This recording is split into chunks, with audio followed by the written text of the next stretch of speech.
Hello and welcome back. Today I'm continuing on from my last video on Nietzsche's Human All Too Human, so please watch that first if you haven't already. I'll link that at the top. Today I'll be looking at section 1, titled Of First and Last Things.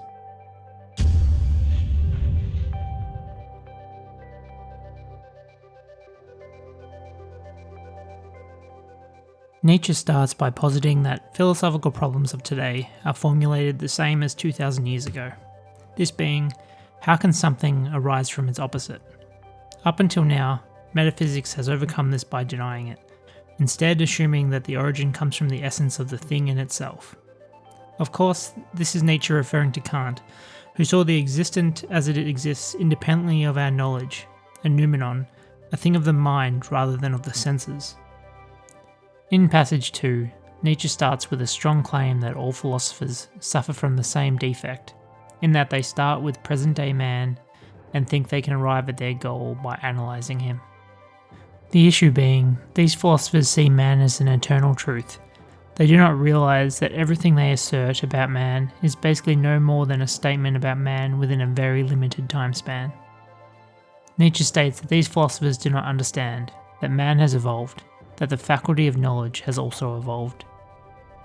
Nietzsche is saying that while everything essential in human development occurred thousands of years ago, without much apparent change since then, philosophers therefore wrongly identify human instincts in present-day man and believe them to be unchangeable facts about human nature. This leads to one of Nietzsche's most famous quotes, that being, "There are no eternal facts, nor are there any absolute truths." This leads Nietzsche to declare it is a sign of higher culture to esteem more highly the little humble truths, those discovered by a strict method. You can tell here he is talking about scientific truths, ones that can be replicated with consistent results. These truths are clearly not as appealing or enchanting as the truths of those who Nietzsche calls admirers of forms, which points to the artists and spiritualists. Truths for those people are still rooted in symbols, which Nietzsche associates with lower culture. Throughout section 1, Nietzsche makes a number of comparisons between philosophy and science, from the misconception of eternal truths to the scope and objective of knowledge. I believe he makes an important argument in passage 6 regarding that the distinct smallest fields of science are treated purely objectively, whilst on the other hand, the general great sciences taken as a whole pose the question, a very unobjective question to be sure, what for, to what benefit? Nietzsche believes these questions are posed automatically to philosophy, which sits atop the entire scientific pyramid. While within science, Nietzsche believes one seeks knowledge and nothing more, regardless of consequence. In philosophy, it appears the importance of knowledge for life ought to appear as great as possible. Therefore, Nietzsche accuses philosophers, like artists, of attempting to render the greatest possible depth and meaning to life and activity, even where it may not exist. The issue being for Nietzsche is that philosophy divorced itself from science when it inquired which knowledge of the world and life could help man to live most happily. Science is indifferent to the mood and well-being of man. He blames this upon the Socratic schools, where, out of a concern for happiness, man tied off the veins of scientific investigation. Nietzsche believes that metaphysics attempts to explain nature in a pneumatic way, the same way the church used to explain the Bible. Nietzsche's critique is that both try to presume a double meaning, filled with allegorical and mystical interpretation. Nietzsche claims even the best educated societies fall victim to this, and we still see it in modern society today.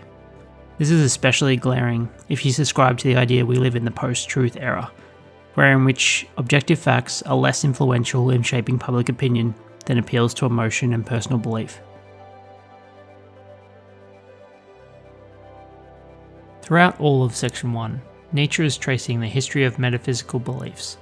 He states that while we cannot absolutely rule out the possibility of a metaphysical world, it would be meaningless to us who view the world through a subjective first-person experience. He argues, for there is nothing at all we could state about the metaphysical world except its differentness, a differentness inaccessible and incomprehensible to us. So much so, he further declares that even if that world did exist, knowledge of it would be even more inconsequential than the knowledge of the chemical analysis of water must be to the boatman facing a storm. Nietzsche gives us many examples of how intense feelings are often linked with deeper knowledge, As if, with deep feelings, man penetrates deep into the inside, approaches the heart of nature. We see this with religion, dreams, and metaphysics, all of which Nietzsche believes we hold associated feelings to be deep, because we hold the accompanying thought to be deep. He warns us that these deep thoughts can be very far from the truth, and if we remove the thought, all that remains is a strong feeling. This leads to another of my favourite Nietzsche quotes, that being that strong belief proves only its own strength, not the truth of what is believed. I think about this quote when I see extremists of any kind, whether they be political, religious, more recently anti-vaxxers and protesters. The passion and strength of their belief has no correlation to if there is any truth in those beliefs. While it is clear Nietzsche would love to do away with both religion and metaphysics, he doesn't believe philosophy is a substitute for religion during the transition into scientific contemplation. He knows this transition directly from religion into science is a dangerous and often inadvisable leap.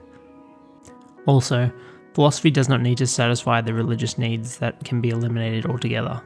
He asks us to think of Christian anguish, the sighing about inner depravity, concerns about salvation. All of these ideas originate only from errors of reason and deserve not satisfaction, but annihilation. He then states that it would be preferable to use art for this transition. My take on this is that art provides that deeper and more intense feeling that religion had previously provided.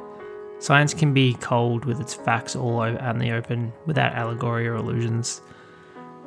Art is a broad term, but encompasses theatre, music, paintings, more recently movies. We can get the Dionysian frenzy Nietzsche talks about in The Birth of Tragedy through these forms of art, especially concerts and festivals. Nietzsche saw how the Greeks used the tragedies to cope with the suffering they experienced in day-to-day life. Religion replaced this, and now it seems to have come full circle back to art. And that will do for section 1. If you have any theories or ideas, I would love to hear them in the comments below. Otherwise, I will hopefully continue with more human all to human in the future. Thanks again for watching, and goodbye.